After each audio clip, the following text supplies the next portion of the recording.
What's up, everybody, and welcome to another episode of the Sports Depth Podcast. My name is Joey Alfieri with Simon Tsalikis. Simon, what's going on, man? What's going on, Joe? Just having a good time with my buddy here.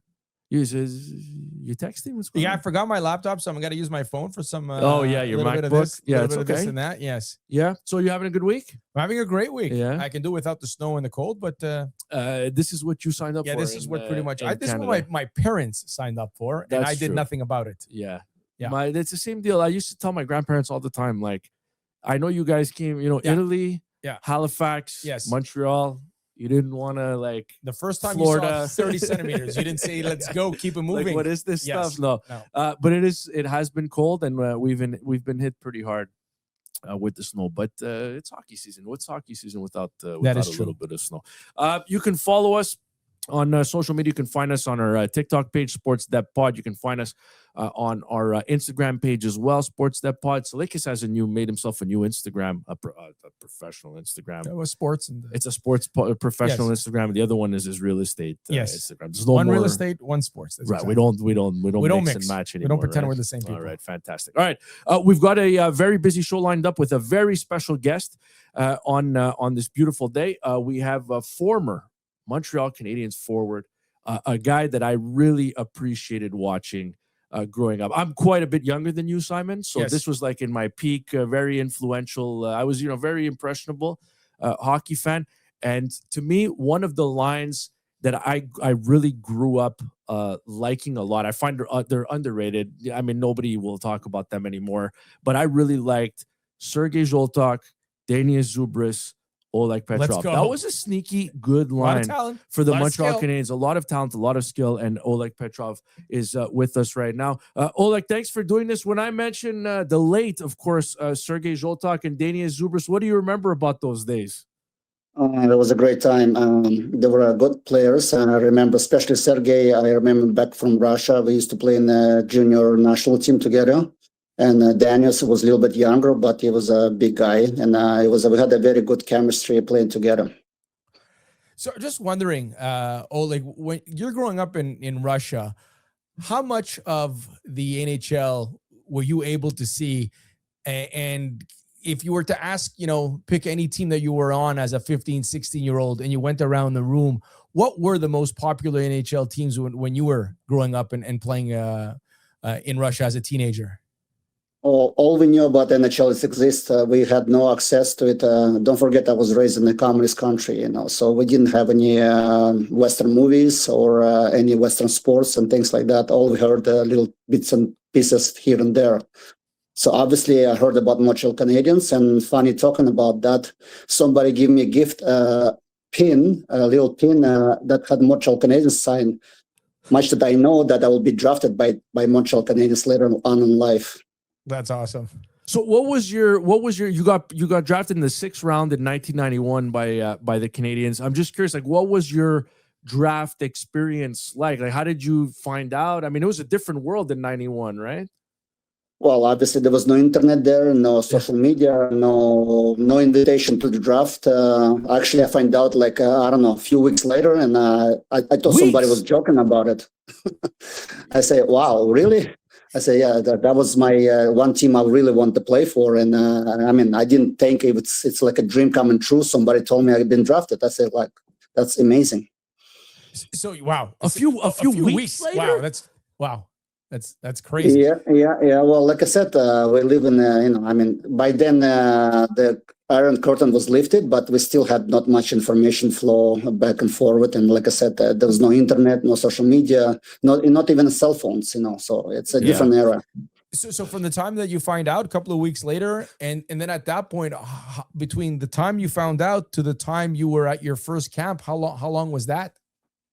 Really, there was no communications. And then following season, one of the scouts at that time was on one of our game. I think maybe it was 8 months after the draft in the regular season. And I met the scout from Montreal. I don't remember his name at that time. And I said that they would love to see me. I remember now he gave me $200 US. That was like a huge for me. Cash? Yeah, cash. I couldn't believe it. That's awesome. That's how. That's so for all those people to tell you how squeaky clean organizations are, guys come walking It was around. declared. They said that. Yeah, I doubt it. I doubt it. To me, it was like a monthly salary, $200. I said, like, wow, I'm celebrating. I'm going to McDonald's. I said, nice. I love that. So your first year that you came over, you played mostly in Fredericton in the AHL in 92-93, but you did play 9 games during the regular season in 92-93, and you played a playoff game the year, of course, the last time the Montreal Canadiens won a Stanley Cup. Like, what was, first of all, what was the culture shock like when you got here? Because that couldn't have been easy, going from, you know, Moscow to coming to not Montreal. just Canada, but, you know, a French-speaking province in Quebec, and then, you know, you end up playing on a team that you were around the team that ended up winning the Stanley Cup. Well, it's difficult and not difficult. Basically, I mean, you gotta understand, Russia 90s, early 90s was like a completely broke down country. There was like poverty, crime, you name it. So going to live in the Western world, especially in Montreal, Canada, it's like dream come true, and you got the guarantee, okay, salary, and it's like it was amazing. Obviously, the emotional part was hard. You know, you leave your family behind, you leave your parents, your sister, all your relatives, not knowing language, but you adapt fast. I mean, especially playing hockey, you're busy all the time practicing, you're talking to the guys. I mean, try to talk to the guys, communicate, you know. Between practices and games, time flies.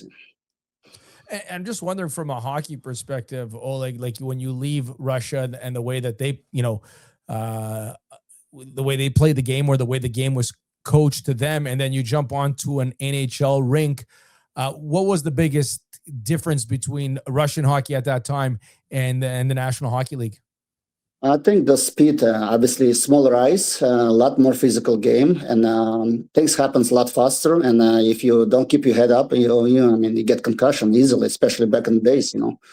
So that was the biggest adjustment. You have to be prepared to play in small spaces with a limited time amount, and you be expected to hit very hard physical. How much were you around in the 93 playoffs? Because I know Fredericton made the playoffs as well, so I know you played mostly down there. But how much were you around the big team in Montreal as they were taking off and winning it? Yeah, play only one playoff game against Buffalo that year, and obviously we had a great team at that time. You know, it was very hard to break in a lineup. But I was here. We call ourselves a black cases. So we lost the first round in Fredericton, and I think 6 or 7 of us we were just practicing on our own with some conditioning coach. So basically every day we just skate with the pucks, you know, and ready in case there will be lots of injuries, and maybe you'll get the chance to jump in the lineup. So just from that time, is that you still keep in touch with some of the guys from your the early 90s teams? Well, I see Patrice Brisbois a lot, a few other guys, but most of Patrice, we live in West Island, and I'm involved with the alumni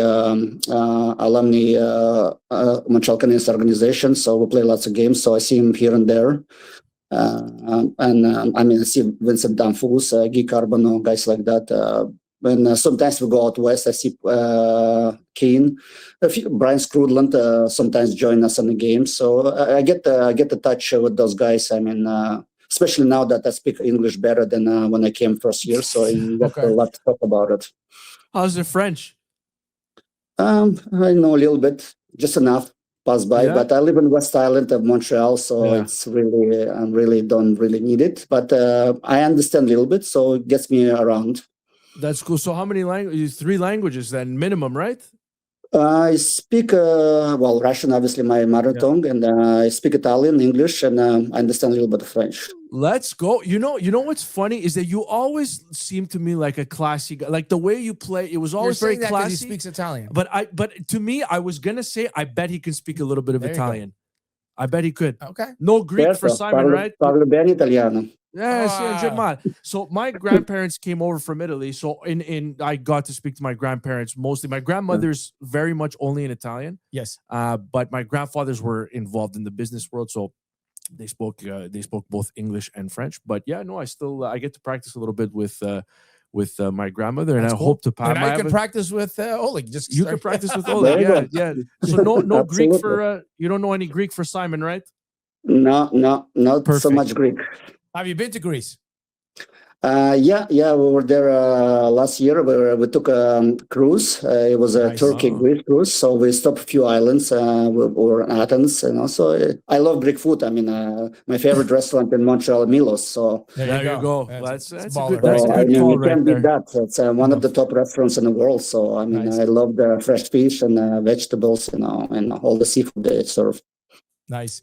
Yeah. What I wanted to ask you, Oleg, like we see Ivan Demidov, a young Russian player, and with an incredible skill set. So, how different do you think it is for him to how different it was for you and some of the players coming in Russia in the late '80s and the early '90s? Like, I guess it's a lot easier for him to transition to that NHL game. But what have you liked about his game? Very short sample size, just a couple of games last year. And now, being a regular in the lineup, what have you thought of his game? I think it looks amazing. I think he stepped in like a regular. I mean, to me, he's a top 4 forwards in Montreal, and I see the way he sees the eyes, the way he read the game. He makes those passes. He's very explosive. He maybe not very fast, but he's changing direction very fast, and he sees eyes very well. And makes those incredible plays. I just like him to, the other night on Sunday, like he let the shot go from, he skates to the circle and just lets it go. I know he can set guys up like it's nobody's business. I mean, I can't even count the amount of, times he set a player up for a tap-in goal or an empty net. But I like to see him shoot the puck a little bit more. But I'd imagine, in your experience, that comes with time. Guy letting the puck rip more instead of trying to be, overly unselfish. Yeah, for sure. Well, he's very unselfish, obviously, and if he sees he fakes the shot and then makes the great pass, and he wants to be sure the puck goes in the net. If that's to make the pass, then he makes the right play. So to him, it's not just all about shooting; it's about getting goals and a team to win the game. As you'd imagine, in Montreal, the goalie and the head coach come up quite a bit. I won't ask you about that, but I'm curious, like. You got to be around Patrick a little bit. Do you have do you remember the first time you crossed Patrick? And maybe you have a good, funny Patrick Roy story for us? Not so much funny, but I mean, everybody know the funny story when I went to the bench, and you can see my face on the bench, and me as a rookie. I mean, I never saw something like that. So, but I mean, it's funny, but it's not funny, So, but I think Patrick was one of the, dedicated person that ever I saw playing hockey. He was so competitive, and I think that's what made him great. But could you did you know what was happening? Did you hear everything that happened in that moment? Your English clearly was not good because you were still a rookie. So your English was minimal. Yeah. It was pretty clear, but my language barrier was not. At that point, I was just shocked. What's happening, and then obviously, I just, I'm a young player, just try to break in the league, so I don't get involved in a big fight. That's but crazy. Did you think to yourself, like after I think it was 8 goals or whatever, like did you think to yourself like, man, are they just gonna leave this guy in here for like these 7, 8? We'll get to 5, 6, 7, 8. Like, did that cross your mind at all? Do you remember? And that was one of the terrible games. I remember that just the goals were going in. Obviously, Patrick, everybody has night out, not night out, but a bad night, and that was a night. I don't take as a respect they should be pulling out. But like I said, the coach's decisions and whatever, that's behind me. I didn't know what's going on between them at that time. I don't know if anything going on, but to leave your top player that won so many cups for you and embarrass himself. I don't think it was in my part, it was a little bit disrespectful. How did you like playing for Michel Therrien? He was my favorite coach in NHL because he really every player that if coach trusted him, let him play, and then that's your best coach, So he had the trust in me, and he gave me ice time. And was my best points, goals years was with Michel Therrien, and I really enjoyed working with him. But was it like, because we bring him up all the time because I appreciated him as a coach, both stints. I thought the first time he was young, but in a tough situation, I think that he got a lot out of a lot of players. And in the second time, soundbite, great soundbite. But like I just find him. I know he probably wasn't trying to be hilarious, but he was hilarious to me in the way that he said things. Like, was there moments there where you're like, man, what's he talking about? Oh, no. I think it's just a little bit dry humor, which is you have to understand, But I think guys respect him in general, So I mean, was he a perfect coach? No, I mean, I don't think there is a perfect coach out there, But we all make mistakes, we're all human. But I think in all, he did a fantastic job in Montreal. How often are you playing now? You look like you can still play. Well, I play with alumni. I mean, before pandemic, we had lots of games. We play like almost 40, 50 games a year. I mean, those are not competitive games, but they were charity games. But after pandemic, we cut down. We're probably between 15 to 20 games now. You look. Can you? If Martin St. Louis called and said, "Oleg, I need like 7 minutes," and four of those minutes are on the power play. Can you give 7 minutes? Because you look like you're in really good shape. I look at it, but I think I'm fast, but I'm not fast. The game is fast. Like look, it's not. It's way past my speed at this point. Oleg, we really appreciate you taking the time to do this, man. It was a pleasure to speak to you. Thank you for jumping on with us. We wish you all the best, and we hope we get to talk to you again real soon. Excellent. Well, thank you for having me in your podcast, and it was a great time, and I hope I'll be there again.